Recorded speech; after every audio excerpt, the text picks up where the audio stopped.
Maid of Sker is a first-person survival horror game, and as with many entries in the genre, it puts you in the shoes of a mostly defenseless protagonist as you explore a dangerous and run-down locale while avoiding deadly enemies. You play as Thomas Evans, a young composer who has made the trip to the relatively remote Sker Hotel after receiving news from your love, Elizabeth, that her father has locked her away in it. And what begins as a mission to help Elizabeth quickly turns into a much darker mystery involving torture, slavery, piracy, and the supernatural.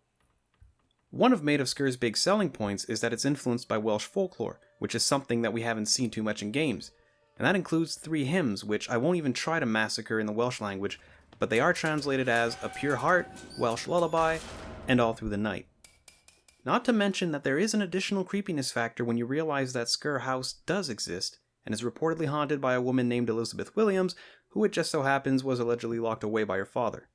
Now that narrative background is very interesting and it does add to the story, but it isn't necessary to enjoy the game.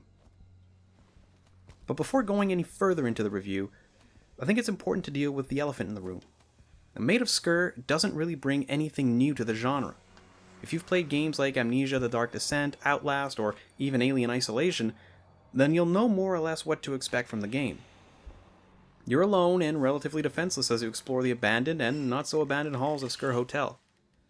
Enemies are lethal, and for the most part, it's best to just avoid them as much as possible.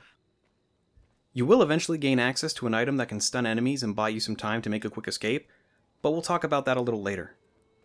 So Maid of Sker doesn't bring anything new to the table, but what it does do is succeed in the most vital part of any horror game. The beautiful graphics and the amazing sound design create a tension-filled atmosphere that is so intensely crushing, so all-encompassing, that you'll always feel uneasy. And seriously, the sound design team has done a fantastic job with the game. The creaking floorboards, windswept branches, distant sobs of a man, they all come together to keep you on the edge as you explore the hotel's claustrophobic hallways. It should also be mentioned that the game's soundtrack is hauntingly beautiful. The juxtaposition of Tia Kalmaru's mesmerizing voice and the game's violent imagery works wonders. Hearing her sing is like being in a dream, until you come back down to earth and see the bottom half of a body lying in front of you with its entrails streaming across a dusty floor. Now thankfully, the game doesn't rely very much on shocking imagery or jump scares.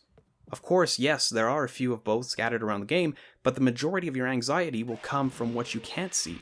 The unease will gradually take over you as you discover more and more of the Williams family's sordid past. And of course, the quiet ones will help to crank up that fear by a few notches.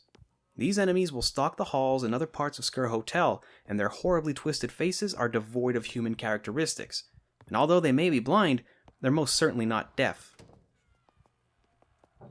The quiet ones showcase the game's use of sound as a mechanic since they rely entirely upon noise to find you. When faced with one or more of them in an area, you'll have to tread lightly and avoid getting too close. If you're worried about making too much noise, you can always cover your mouth and hold your breath. Of course, the longer you hold your breath, the more difficult it becomes to see, and the more noise you'll make when you inevitably gasp for air. Now, the noise mechanic is very interesting, but it does have its ups and downs. When you encounter your first quiet ones, it'll no doubt be a stressful and adrenaline-pumping affair. You'll most likely crouch and slowly maneuver around the room. You might even hold your breath just to be safe. But when you realize that the quiet ones are blind, and that you can pretty much tail one as it does its rounds in an area, the encounters do get much less stressful. It becomes easy to game the mechanic, and enemies become more of a nuisance than an intimidating presence. And that isn't to say that the game is too easy. Some areas are filled with enemies and they require you to explore very carefully as you try and solve a puzzle. Things do get a little bit easier once you acquire the phonic modulator. Now this circular little treasure will be your only means of defense against the quiet ones. If you have the cartridges, you can use the modulator to get out of a tough situation. Essentially, it releases a short and loud excerpt of a song which stuns enemies for a decent amount of time. Now thankfully, cartridges are hard to come by, and they require you to explore carefully if you want to find them. That's a good thing because if they were abundant, well then the game would just be ridiculously easy. Maid of Sker checks most of the boxes on the survival horror standards list.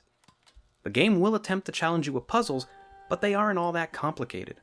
Mostly it's just about activating a number of switches to open a door, although there are some puzzles that are a little more involved. I also appreciated being able to examine picked up items, and even turn them around to see every angle. It really gave me Resident Evil vibes. But the fun was over soon enough as I concluded that there was no real reason to do so, because nothing was ever hidden behind a node or behind any other items. Saving the game requires the use of phonographs that are scattered around the world. In classic survival horror fashion, save rooms are dedicated areas with telltale green doors. In an interesting twist, whenever you use a phonograph to save for the first time, you'll also be able to listen to a recording that shines a bit more light on what's happening and give a bit more backstory on certain characters. Now, throughout my hours with the game, I only encountered one obvious bug, but it was pretty damn big. One section of the game has you exploring the gardens behind Sker Hotel, and ends with you entering the hotel through a back door. Now, this not only opens up more exploration options, but also lets you find a key to open up doors in the first section of the hotel. Now, unfortunately, when I entered through the back door the first time, my game inexplicably put me back into an early save room. I had all my items, but I couldn't advance the story because I had no way to get the necessary key. And even when I made my way back to the location a few times, I would always be sent back to the first save room. So in the end, I gave up and started a new game, and that put me back a few hours. I hope that my experience is an isolated event, and if it isn't, then I hope it'll be fixed for launch because, let's face it, this is kind of game breaking. Now, Maid of Sker isn't a perfect game, but it's a really fun one. It's beautiful, the sound is great, the soundtrack is amazing.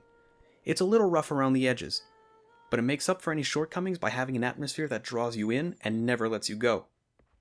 I've spent hours and hours exploring the ins and outs of Sker Hotel, and I've had a lot of fun with it. However, the fact remains that if you're burned out from survival horror games like this, you won't find anything new or compelling to draw you into this game.